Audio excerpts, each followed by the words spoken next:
So yeah, if you don't like maths, you may have to kind of pinch your nose and get through the session. All right, that is set up. You might get a little icon coming up saying that this meeting is being recorded. I can see Miss Abiola has also joined. I think she might even be working, which is fine. Okay, I think we're ready to go. Oh, Pavi's joined as well. Excellent. Good morning. Excellent. Good morning, everyone. Okay, I was just saying that today's talk is a lot of math. Some of you might like math, some of you don't like math. If you like math, then you might enjoy today's talk. If you don't like math, you might get very bored. But just pinch your nose and get through, okay? All right, so let's start. I'm going to start recording as well. 1 second, recording. Excellent. Just go ahead and mute everyone. So first, I'll be starting off with like an introduction as to why I've designed this talk. The most common myth that I come across when talking to clients about weight loss is that they feel they have a broken metabolism. They feel that they're doing everything right, but despite their best efforts, they can't lose weight. Now, to some extent, this can be true. And of course, all clients should get a blood test done to make sure they have normal thyroid levels, hormone levels, make sure they're not suffering from major vitamin deficiencies like iron deficiency, ensure they get a sleep test done if they snore to ensure they don't have sleep apnea. So definitely there are checks which should get done. But once these things are managed, i.e. you're taking thyroid hormone and your thyroid levels are normal, you're on a CPAP machine so you don't have untreated sleep apnea, you're getting decent amount of sleep, you're not severely iron deficient. As long as all of those medical issues have been dealt with, there shouldn't really be that much difference in metabolism between you and anyone else. And there have been studies done to confirm this. Particularly, there was a study done by Herman Ponzer, almost 6,500 people, various ages. And what they found was that, of course, there is a difference in metabolism when we're growing, because metabolism has to be very different for a growing child and adolescent. But from the age of 20 till the age of 60, metabolism was more or less maintained. There was no real change in metabolism between the age of 20 and 60. From the age of 60 onwards, they did see a slowing down of metabolism about 0.7% per year, which equated by the time you got to 65 to about a 200 calorie slowdown of metabolism, which is equal to about a protein bar. So while there is some slowdown of metabolism in the extremes of age, it's not nearly as much as we think it is. And it's much more likely that other factors slow down our metabolism. For example, factors like reducing muscle mass, increasing belly fat, increasing sedentary lifestyle, reducing step counts, reducing intensity of exercise. It's likely that those factors are more contributing to a slowdown of metabolism than inherent age-related reduction in metabolism. Dimitro, you have a question? Yes, doctor.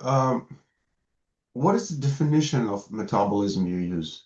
Like, what is the metabolism?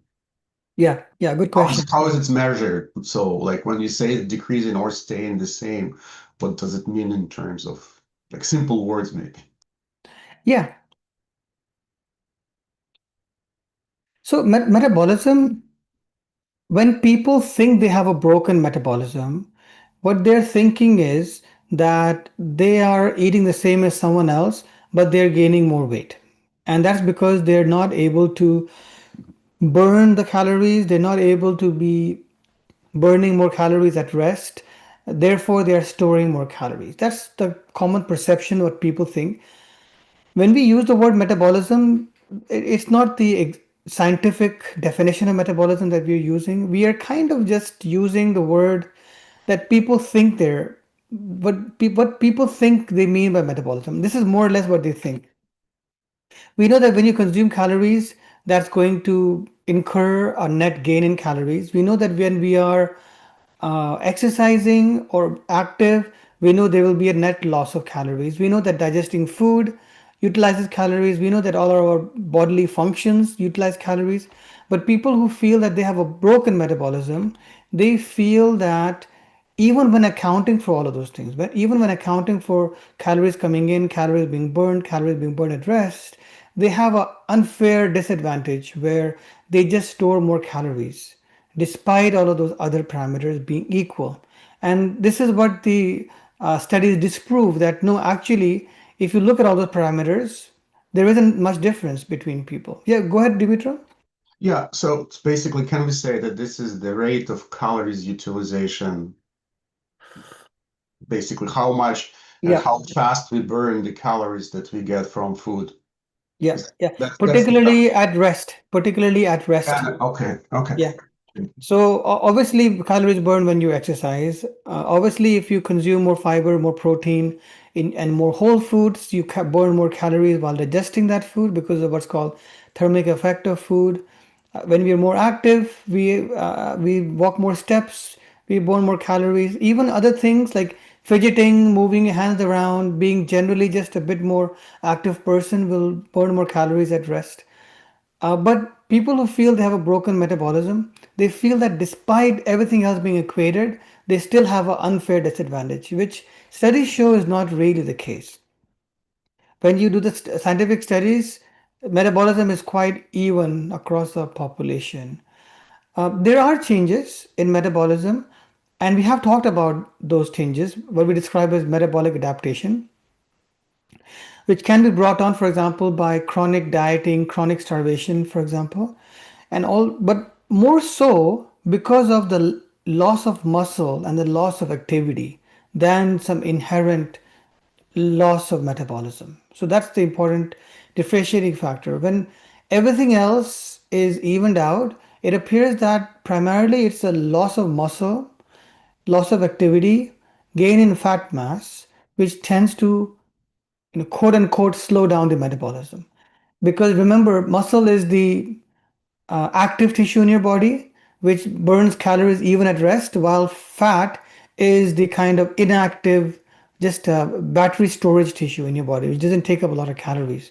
And so that's why we talk about cardio, we talk about high intensity interval training, but we also talk about resistance training because that is the ultimate insurance policy for maintaining a healthy, working, functional metabolism.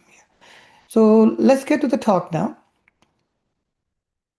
I'm just going to open up my blog here. One second. Oh, one second. I need to open up my blog. Now, no one really needs to take any notes. If you ever need to just refresh, all you need to do is just go on the blog. Sorry, doctor, can I ask a question? This is Yes, Al. yes, go ahead. Yeah, relating to the metabolism, actually, Yes. it is like you can compare it to a car. It's like Mm, a slow combustion of the fuel and air, correct? yes.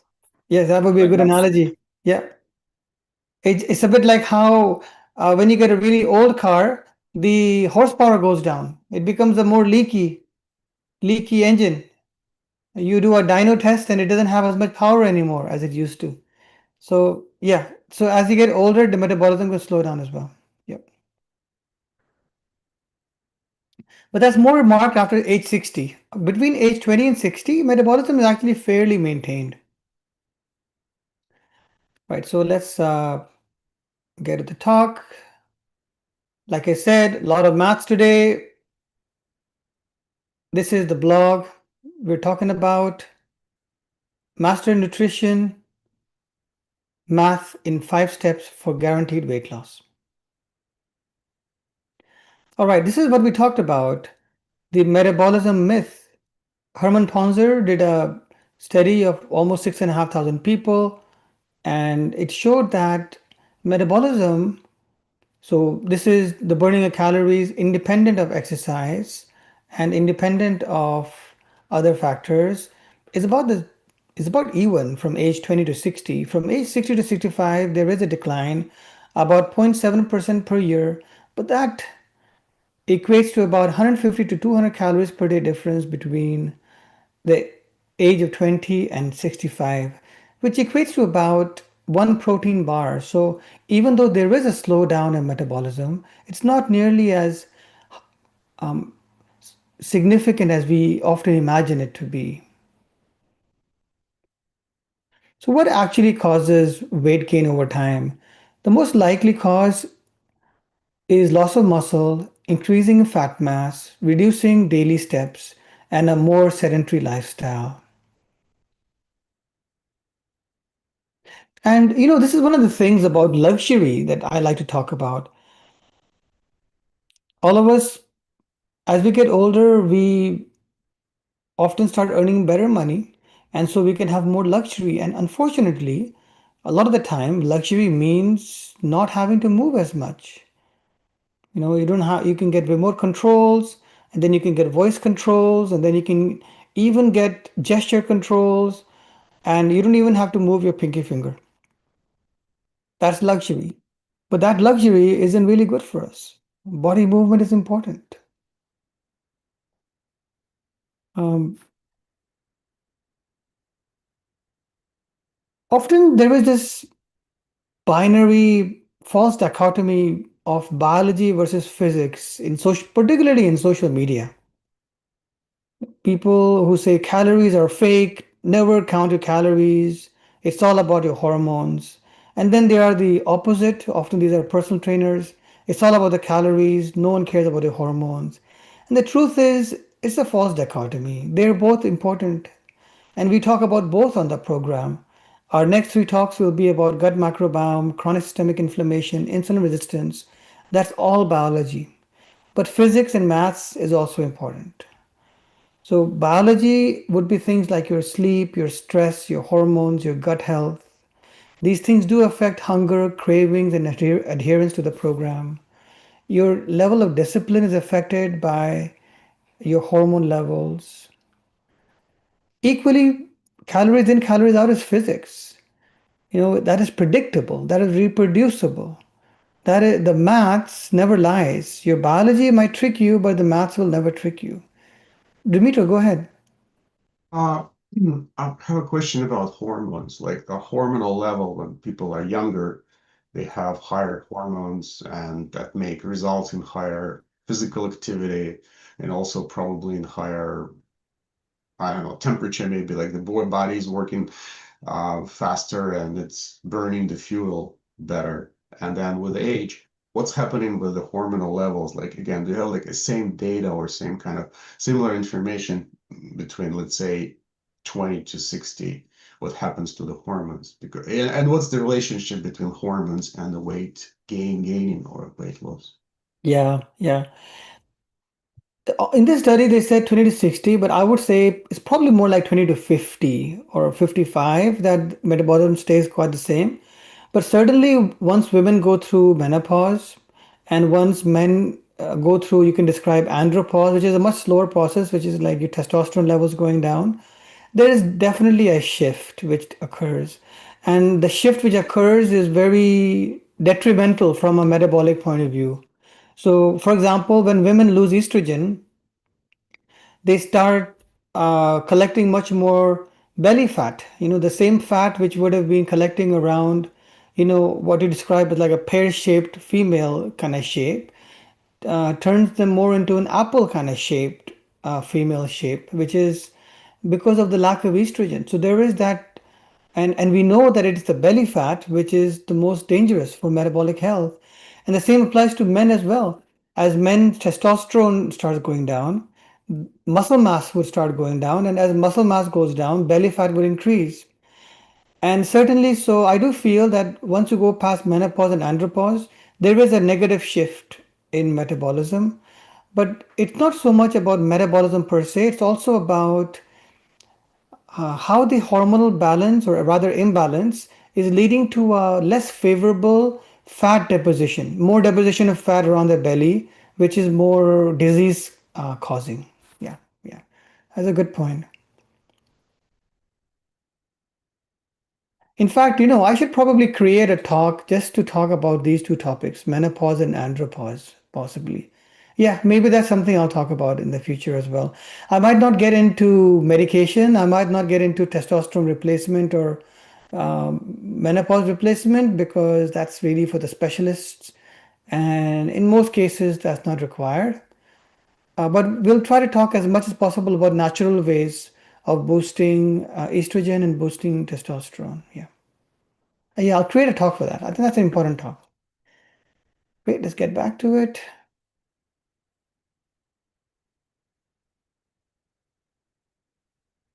So, 5 steps of how you can do something which is reproducible. And one thing I like to remind everyone, if you're a physique model, if you are a bodybuilder, if you're a UFC fighter, and you need to lose weight or you need to gain weight, you don't go with biology.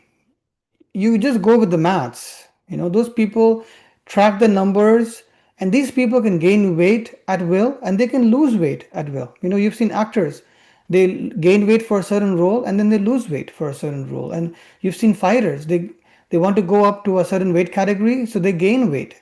And then they want to then fight in a lower weight category, they lose weight. When people do that, they go by the hard numbers. And that's why I say numbers are predictable and numbers are reproducible. Hormones are important, but it can give you predictable outcomes in every person because hormones are different in every person and every person is different. But numbers the same across the human spectrum. That's why the models, the actors, the fighters, they use numbers. So today we talk about the top 5 numbers that you need to track to get that predictable improvement in weight or muscle mass or whatever you're looking for. So let's go to the numbers. Stop guessing and start counting.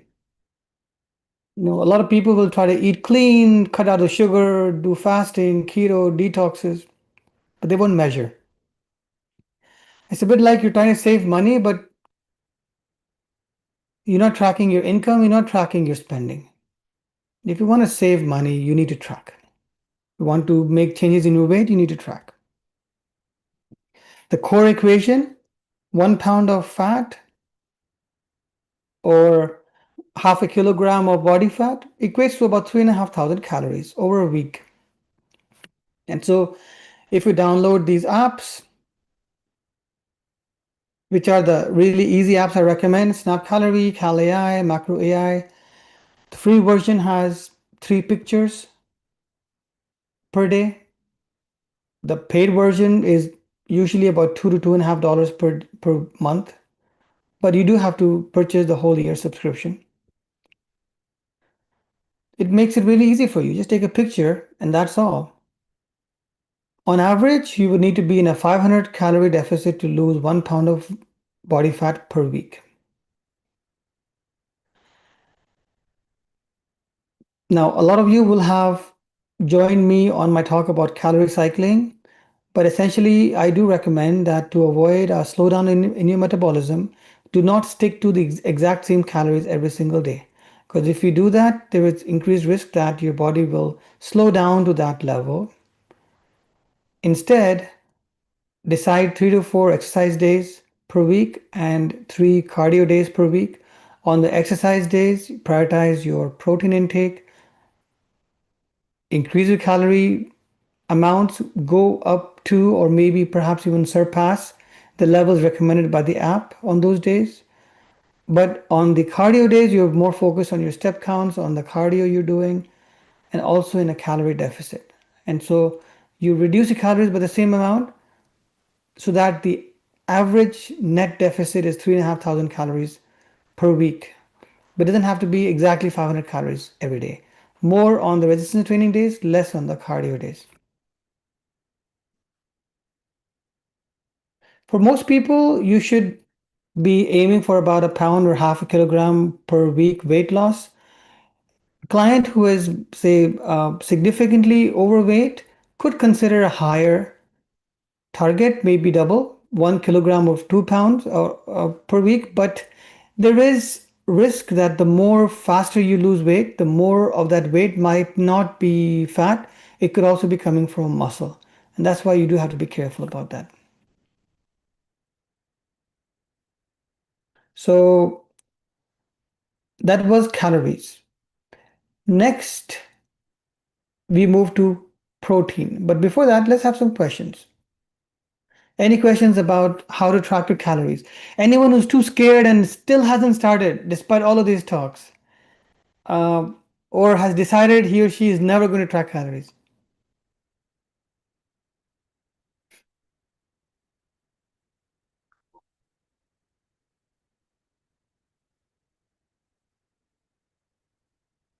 Let me ask someone. I'm going to pick on someone. I'm going to pick on Tamikia. Tamikia, are you tracking calories yet?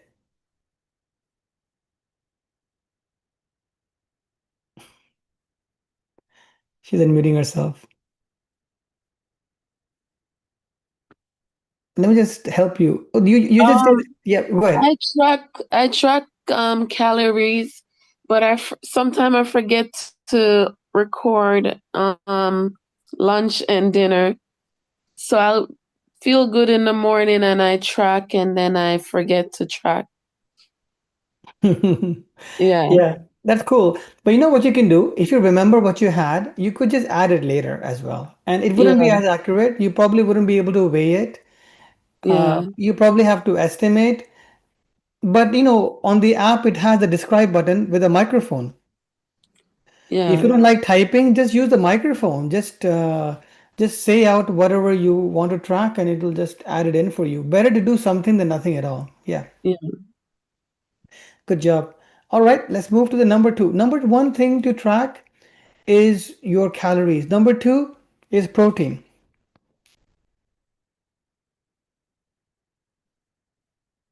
Remember, on anabolic days, which is your fat burning days, you want to be aiming for high protein intake. I'd say at least 1.6 grams per kilogram per day. Now, on catabolic days, which could be 3 days in a week, where you're more focused on fat loss, personally, I don't hit my protein targets because it's virtually impossible to be very low in calories and be high in protein. And so even if I hit half of that, zero point 0.8 grams per kilogram per day, I'm usually satisfied with that. I'm trying to aim for more fiber on those fat burning days, more vegetables and more fruit, higher volume, higher bulking food, which keeps me full, but allows me to have lower calories on those days. But on my resistance training days, which is currently 4 days a week, because I'm now doing a half body split, it's 1.6 grams per kilogram per day. Let's talk about protein math. If anything has more than 6 grams of protein per 100 calories, I would call that a high quality protein source. Now, the gym bros wouldn't call that high quality. They usually go for more like 10 grams per 100 calories, more like a 10% rule. But I would say to you that anything above 6 grams is a high quality protein source. And let me explain to you why I say that. The reason I say that is because it's not just about the density of protein, it's also about the quality of protein. You need to bear in mind what the protein is coming with. Remember, when protein is broken down in your body, it turns into amino acids. Your body does not know where that amino acid came from, whether that leucine, isoleucine, valine, glycine, methionine, arginine, whether it came from a cow or it came from a plant, your body doesn't know. But what your body picks up is what comes along for the ride, comes with it. So, for example, if you're having plant proteins like chickpeas, beans, lentils, legumes, soy, you'll be getting plenty of fiber with the protein. We know fiber reduces cholesterol, reduces sugar, reduces weight, and reduces risk of bowel cancer. If you're having fish and marine sources of protein, then you'll be getting omega 3. We know omega 3 is good for your eyes, good for your brain, good for your heart, it's an anti inflammatory. If you're getting low fat dairy like a 0% Greek yogurt or low fat mozzarella cheese as a source of protein, you're also getting probiotic and you're getting minerals like calcium. That's good to reduce inflammation as well. That's also good for your weight loss. and that's good source of protein. It contains a lot of leucine. And so don't just think about protein density, i.e. the protein per calories, also think about the protein quality. And of course, the opposite is true as well. If your favorite protein source is beef jerky, then that's a lot of salt, that's a lot of processing, that's a lot of chemicals and preservatives, and that's a lot of saturated fat. If your favorite protein source is KFC deep fried chicken, again, that contains a lot of fat, a lot of calories, a lot of saturates. So think about what's coming with the protein. If eating McDonald's hamburgers was the cure for obesity because it contains protein, then clearly that didn't work. So McDonald's burgers are not the fix of protein. You really have to think about what else is coming for the rye as well. Let's have a quick look at some examples here. So here I have on this table at the very top of the page, what you can see is food items and the amount of grams of protein they have per 100 calories. And remember, anything which has more than 6 grams is a good source of protein. And the reason you'll see the lower sources of protein often contain lots of other good stuff as well. So kidney beans, 6.8 grams, tofu, 6.9, tempeh, lentils, whole egg is 8.6 grams, edamame, soybeans, almost 10 grams, salmon. Now you're getting to animal-based products, that's a lot of protein, 18 grams protein per 100 calories. Greek yogurt, chicken breast, they're all about the same. You got turkey breast is more because more lean, less fat, 21.5 grams. Egg whites, tilapia. Now, just like I said, lupini beans, I never had lupini beans. I'll look for them in the supermarket. Very high in protein. Of course, beans also contain fiber. Is tilapia better than salmon? Tilapia's got 21.8 grams. Salmon's got 18.3 grams. No, like I said, even if you're lower in the table, you're coming with other good stuff. Salmon has got less protein density because it's got more omega-3 fat. That doesn't make it inferior. But because tilapia has less fat, it's got more protein density. Haddock, cod, tuna, shrimp, egg white powder, plant protein powder, soy protein powder. So at the very top you have the protein powders because everything else has been filtered out. All of these, including the ones at the very bottom, beans, tofu, tempeh, lentils, whole eggs, all of them are good sources of protein. How do you read protein on a food label? It's very easy. Well, this one is particularly easy because it's got 100 calories and the total amount of protein is 18 grams. So how much protein does it have per 100 calories? It's got 18 grams of protein per 100 calories. Really good source of protein. Low fat Greek yogurt. And let's look at a study. This is done by Leidy et al. Published 2015 in the American Journal of Clinical Nutrition, randomized controlled trial for 12 weeks. Both groups were on a weight loss diet program, but one of them were having standard protein diet, the other one was having a higher protein diet. In the standard protein diet, they lost, both groups lost weight, but the standard protein diet, 1.6 kilograms of the weight loss was coming from non-fat tissue or lean tissue. This could include muscles, ligaments, tendons, etc. But in the high protein group, they preserved a lot more of their muscle. Only 0.3 kilograms compared to 1.6 kilograms of the weight loss came from lean mass, which is muscles, ligaments, and tendons. And so the result was that if you have more protein and you're losing weight, you will preserve more of your lean mass, which equates to better metabolic health. So before we move to the next section, let's have some more questions. One more question, perhaps about protein.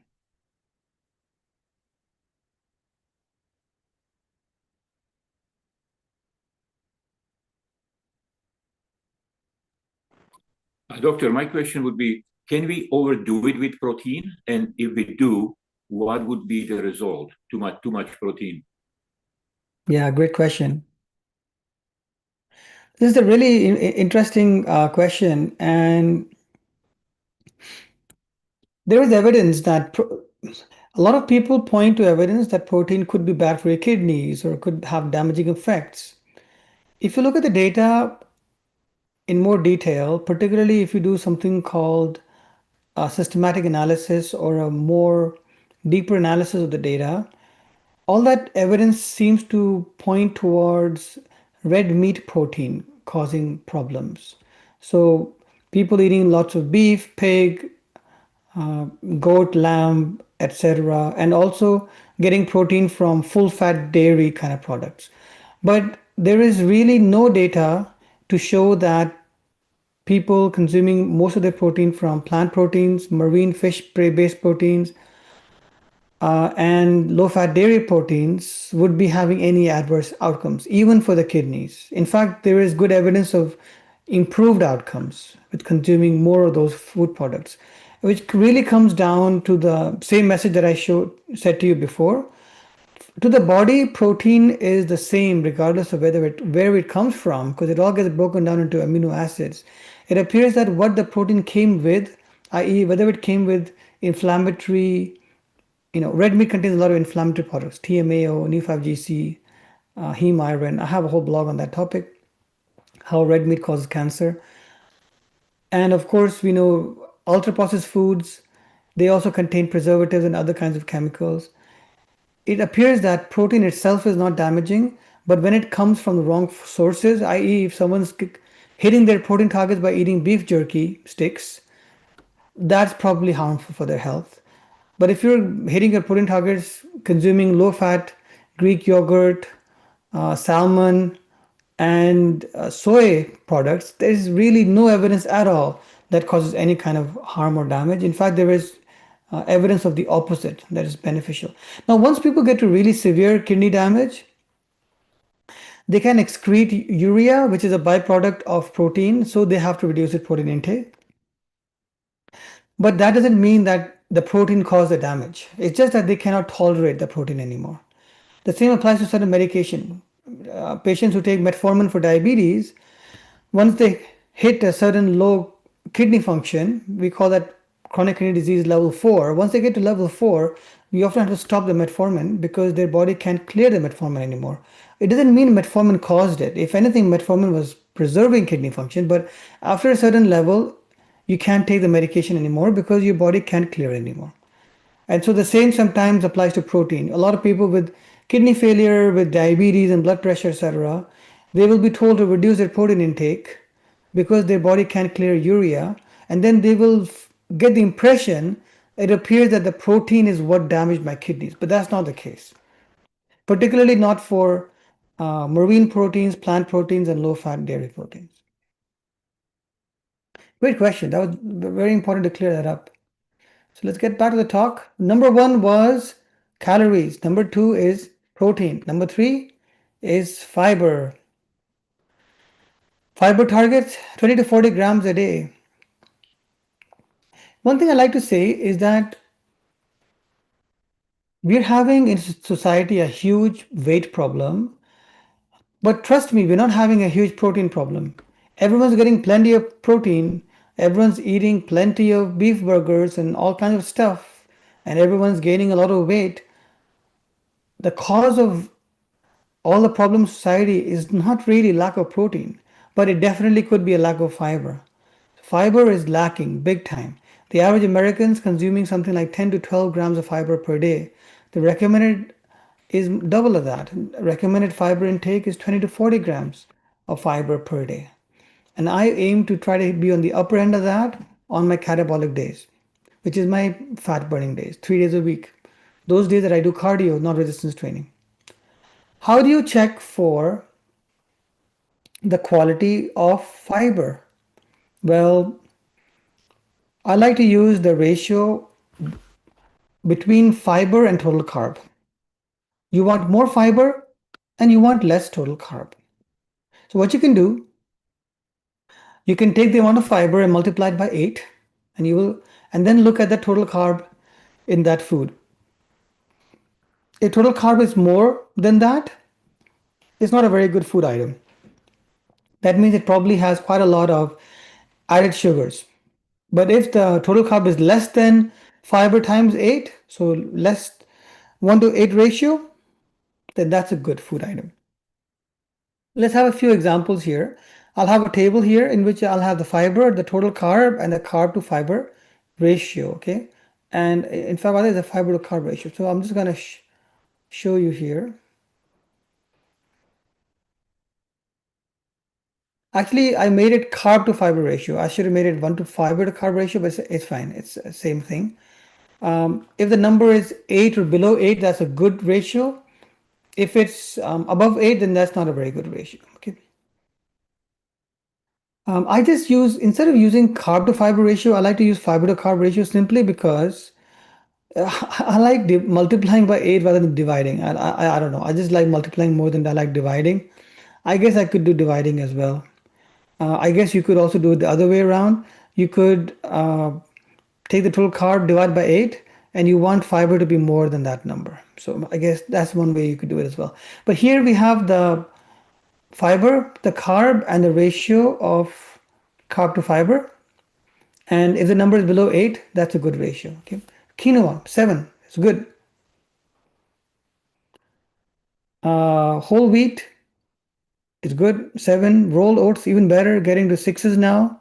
Sweet potato, getting into 6s. Citrus fruit with pith like orange, excellent. Apple with skin, coming down even further. Remember, don't peel everything. Stop peeling your apples, cucumbers, and carrots, and even your potatoes. Pointless. You're just reducing your fiber intake. Clean them as much as you want, but don't peel. Popcorn, would you believe? 5.1 ratio. Popcorn is actually quite a healthy snack as long as you don't add a lot of butter to it. Oat bran, 4. Barley, strawberries, 4. Carrots, 3. Black beans, 2. Very good fiber ratio. Lentils again, 2.5. Green peas, broccoli, all these are really high in fiber. Raspberries, 1s. Almonds, 1s. Avocado, 1.2. Amazing. Chia seeds, 1.2 as well. And then the rest of them are mostly just supplements like inulin supplement, psyllium supplement, flax seeds, and konjac root. These are almost 1-to-1 ratio because it's almost entirely fiber. So literally no added sugars at all. And so these are all very good sources of fiber. But you can see here, there's no white bread here.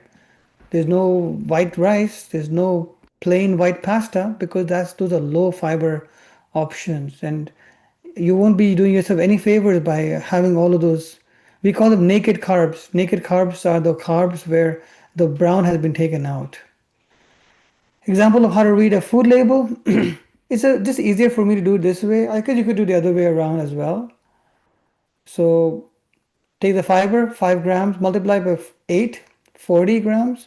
The carb should be less than that. Total carb is 35, so it's less than that. In fact, the ratio is 7. 5 times 7 is 35. Can of beans, how much fiber? 5 grams. To multiply by 8, 40 grams. Total carb should be less than 40. How much is it? Oh, just 22 grams. It's a really good ratio. It's almost a 1 to 4 ratio, 4.2, something like that, 4.3. So that's a really good ratio. Here we could also look at protein per calories, actually. This is 120 calories, and it's got 8 grams of protein. So this is going to be around about 6 grams per 100 calories. Again, really good. So beans, good source of protein and good source of fiber, both. But if you go to Walmart, you can actually get 0 sodium beans. 0. This one's got 200 milligrams of sodium. So I wouldn't choose this particular brand. I would go for the 0 sodium one. Remember, you want diversity of fiber.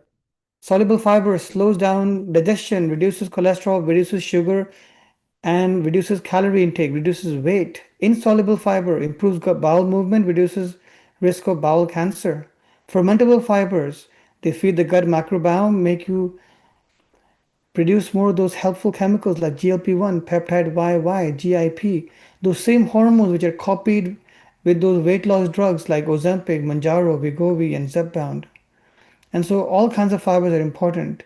This is a study done by Slavin et al., 2005, published in the journal Nutrition, a very reputable journal. It was a review of multiple trials looking at the amount of fiber people consumed and their weight. And they saw that high fiber diets were associated with a approximately 10% reduction in total energy intake across multiple trials because you have more fiber, you get better satiety control to low fiber foods. For more breakfast, if you're having overnight oats with chia seeds and berries, that's going to keep you full much longer than having a croissant for breakfast because one contains more fiber than the other. And before we move to number 4, if you have any questions, perhaps about fiber.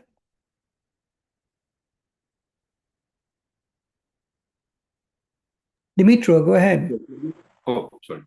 Yeah, what about like regular potatoes? Are they like there were sweet potatoes and I didn't see the, maybe I missed it.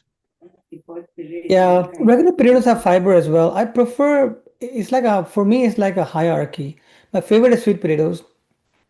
My second favorite is red potatoes because they contain more anti-inflammatory quercetin. The red color is quercetin. And then white potatoes would be my least favorite among potatoes.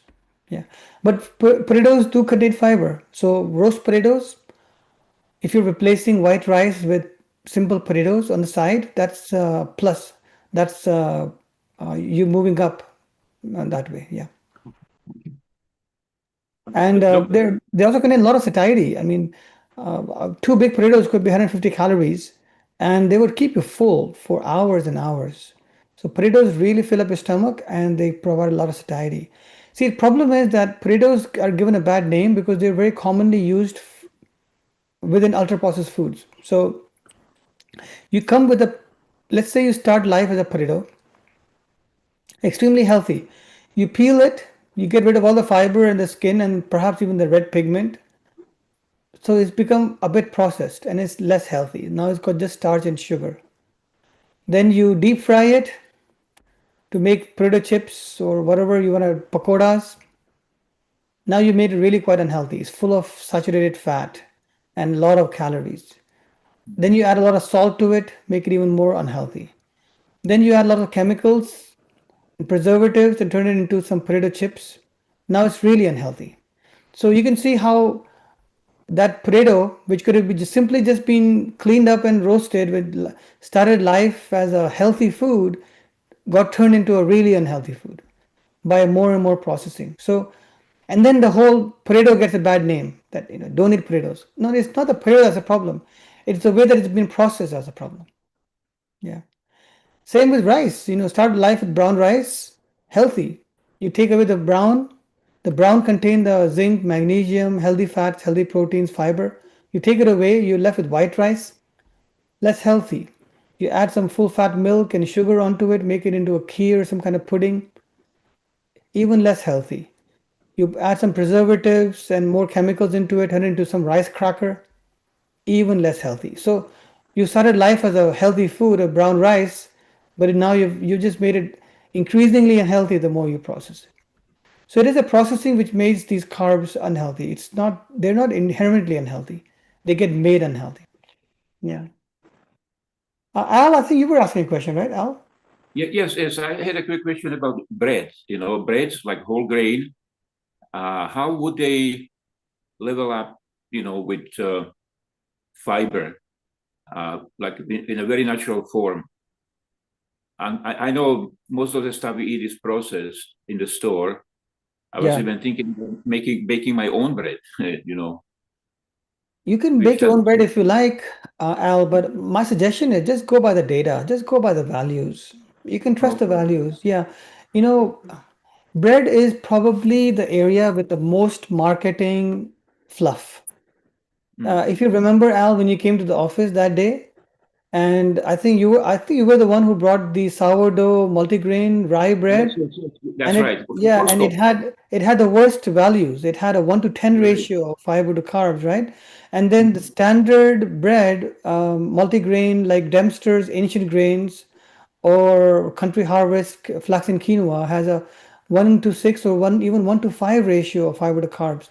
So sometimes supermarket breads can be better than your Ezekiel fancy breads. I would say just go by the values. Just go by the So, values. so, so it's not highly processed, like the pizza crust would be highly processed food, which is not healthy for us, right? A lot of white flour. But as you said, whole grains, are more natural and okay. I would give much more weightage to the data than the fact whether it's processed or unprocessed. Yeah. Okay. Because remember, not all natural foods are healthy. Right. You know, the appeal to nature fallacy, which is believing that everything that's natural is healthy and everything that's unprocessed is unhealthy, has its holes. That theory has holes as well.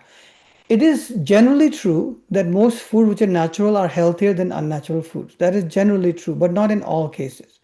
For example, 0% Greek yogurt is a processed food, but it is extremely healthy because it has a lot of protein, very low fat.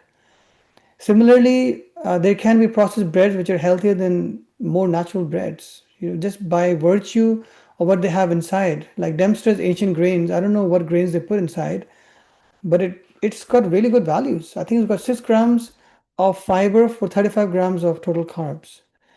And I would go more by the value than by by whether how processed or unprocessed it is. Yeah. We'll actually be breaking that appeal to nature fallacy in the next talk, in the next section, which is on fats.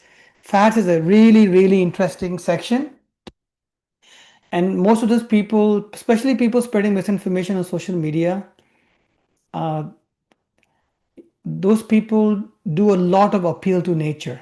For example, butter is good for you, canola oil is processed, so it's bad for you. That's all appeal to nature. Something is natural, so it's better for you. Uh, Remember, snakes are also natural. Mercury is also natural. Arsenic is also natural. Not everything which is natural is healthy. A lot of poison is natural as well. And so there are holes in the appeal to nature fallacy as well.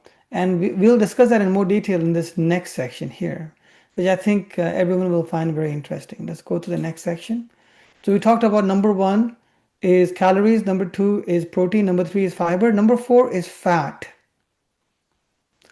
Now, before we talk about fat, I want to really talk about a study here. This is a study. This is very important. Everyone, please pay close attention to the study done by Sachs et al. I believe this is Jeremy Sachs, a very famous scientist. Published 2017 in the journal Circulation, which is the leading journal for cardiovascular health. And what did it find? It found that just replacing 5% of her calories from saturated unhealthy fats with unsaturated healthy fats. So what you're doing is you take just 5% of your calories, which is not a lot. If you think about it, if you're consuming 2000 calories per day, 10% would be 200 calories. 5% would be about 100 calories. Replacing about 100 calories, which is actually 1 spoon, okay? That's 1 spoon of oil, and that's 1 spoon of butter. That's it, just 1 spoon. Replacing just 1 spoon of oil or butter and replacing saturated with unsaturated resulted in 1/4, 25% reduction in cardiovascular events. This is 25% reduction in heart attacks, strokes, and those kinds of outcomes. And that is just 1 spoon of butter, unsaturated fat, being replaced by 1 spoon of, for example, oil, which is unsaturated fat. And so bearing that in mind, and all the people who are the contrarians, who tell you that Health Canada, FDA, Harvard, all of these are telling you lies and they're trying to kill you and they're poisoning your mind. And what they are telling you about the keto diet and the carnivore diet is the truth, the gospel truth. They wouldn't tell you about any of these studies because that goes completely against what they're trying to preach to you. And so this is very important to bear in mind. If Health Canada, FDA, and Harvard are telling you something, there's a reason behind that. There's a very good reason behind that. They're trying to extend your life. That's the reason. So let's talk about how we're going to deal with fat. the way that you want to deal with fat, number one, total number of calories. Total number of calories, it could be anywhere from 20 to 40%. And typically, people who are on a more plant-based diet will have more closer to 20% calories coming from fat, while people on a more animal-based diet will typically have up to 40% of calories coming from fat. It doesn't really matter as long as you look after the fat quality. That's what really matters. So how do we look at fat quality? Well, we look at the ratio of unsaturated to saturated fat. Unsaturated, remember, is healthy fat. Saturated, remember, is unhealthy fat. And you want a ratio of at least 2 to 1. Now, the funny thing is, no foods are completely unsaturated or saturated. They all have a mix of unsaturated and saturated. Even the healthiest food has some unhealthy fat. And even the unhealthiest food has some healthy fat as well. They all contains both of them. It's more about the ratio. And you want the ratio to be at least 2 to 1. So for every 1 part of unhealthy fat, you want to have at least 2 parts of a healthy fat. So that's the way you're going to look after your health. So let's look at this table here. And let's look at this one here. Let's look at these.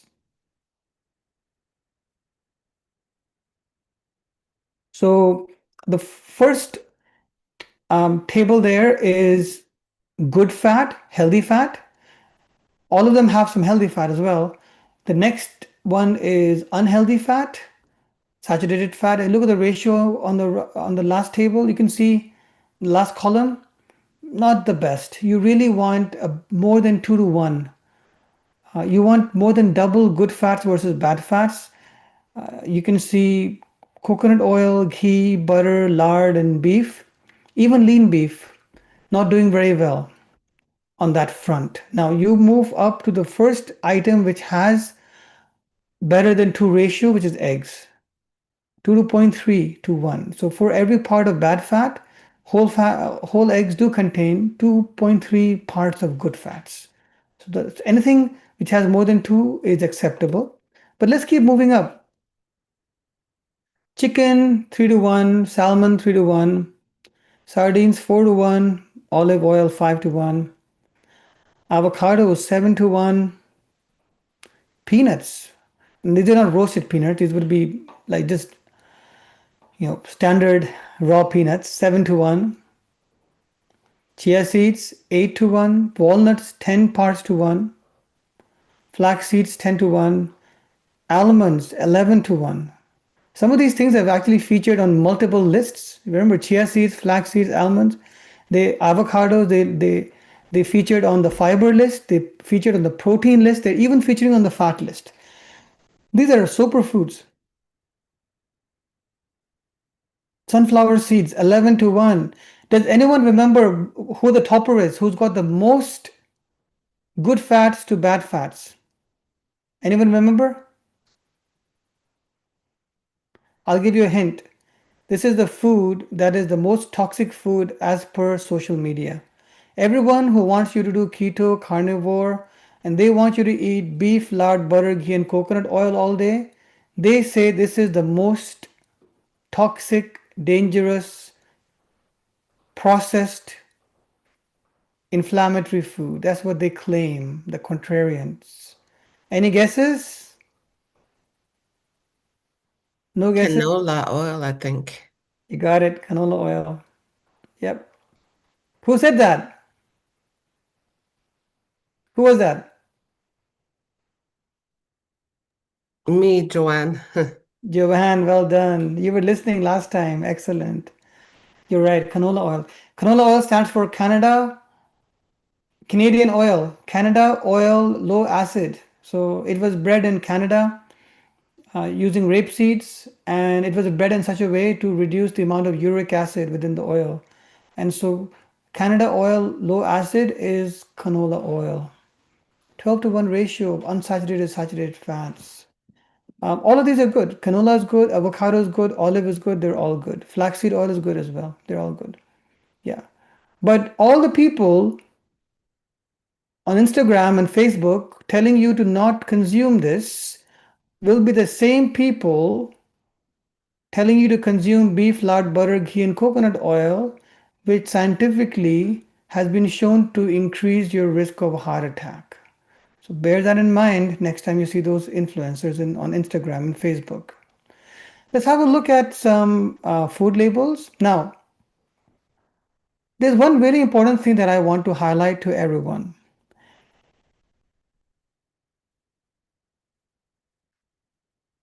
In nutrition, nothing is healthy and nothing is unhealthy. It's all relative. So if anyone asks you the question, is this healthy? The next follow-up has to be compared to what? Compared to what? Because nutrition is always relative. You're always making swaps.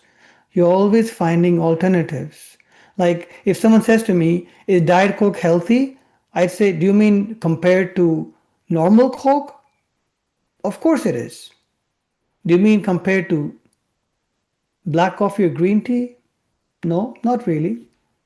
Green tea and black coffee is healthier than Diet Coke, but Diet Coke's definitely healthier than Coke. It's all relative. Same applies to margarine and butter as well. I'm not saying margarine is healthy for you. It's very calorie dense, so it contains a lot of calories. One spoon could easily be 100, 125 calories. It is originating from oil, but has gone through a chemical process called hydrogenation to make it solid. So it is something trying to act like unhealthy food, i.e. butter. So margarine is inherently not healthy, but is it healthier than butter? Well, if you look at the data, it certainly looks like it. So let me show you how to read a food label when it comes to fats. On labels, usually you'll have the total amount of fat and you'll have saturated fat, which is bad fat, because that is the two items that they have to report. But they generally don't report healthy fat, but you can calculate that by total fat minus saturated fat. So in this case, this is butter. This is the brand, Land O'Lakes farmer-owned butter. So, farmer-owned since 1921, appeal to nature. This is natural. This is healthy for you. This is all marketing. Total fat 11 grams, saturated 7 grams, 11 minus 7 is 4 grams, which means this has 4 grams of healthy fats, 7 grams of unhealthy fats. So the ratio is going in inverse. The ratio is not good. It does not have more than 2 times the amount of healthy fat for the amount of unhealthy fat. If you wanted more than 2 times, you would want more than 14 grams of unsaturated fats for 7 grams of saturated fat. So not very healthy. This would be heart attack provoking. Let's compare to margarine. The first thing you notice, how low the calories are. If you notice here, 1 spoon was 100 calories. Here, 1 spoon is 60 calories. Or rather 2 spoons actually, sorry. So already you're winning on the calorie front. Now let's look at fat. Total fat, 7 grams. Saturated fat, just 1 gram. Now they do actually show you all the unsaturated healthy fats, omega-6, omega-3, monounsaturates. You could add them all up, but instead you could just go total fat minus unhealthy fat. 7 minus 1 is 6 grams. So for 1 gram of saturated unhealthy fat, this has 6 grams of healthy fat. 6-to-1 ratio, good ratio. Low calorie and good ratio. So this olive oil based margarine, going by the data, is clearly healthier than that butter. So like I said, is it healthy generally speaking? No, it's not. But going by the data, it will reduce your risk of a heart attack by 25%, because if you just replace 5%, 100 calories of saturates with unsaturated, you reduce the risk of a heart attack by 25%. So let's have some questions on that topic. Oh, time's up. Oh, time's up. Sorry, no questions, guys. My first patient's probably arrived already. But the last part of the talk was, sorry, I just went over. The last part of the talk was micronutrients. And so you need to also track your micronutrients for optimal health. The ones I would really recommend would be calcium, potassium, and sodium. Calcium, you should be consuming at least 1200 milligrams per day for bone health. Potassium, I'd say over 2600 milligrams per day for good blood pressure and muscle control, muscle function. And sodium, you really want less than 2300 milligrams per day, but if you have high blood pressure, probably less than that. I would say even less than 1500 milligrams per day. And that's the talk. Yeah, great. Hope you enjoyed, everyone. Sorry, no time for questions. Time's up. We've got to start clinic. Take care, everyone. We'll see you all next week. Okay, bye. Thank you, Thank Doctor. you. Thank you, Dr. Webb.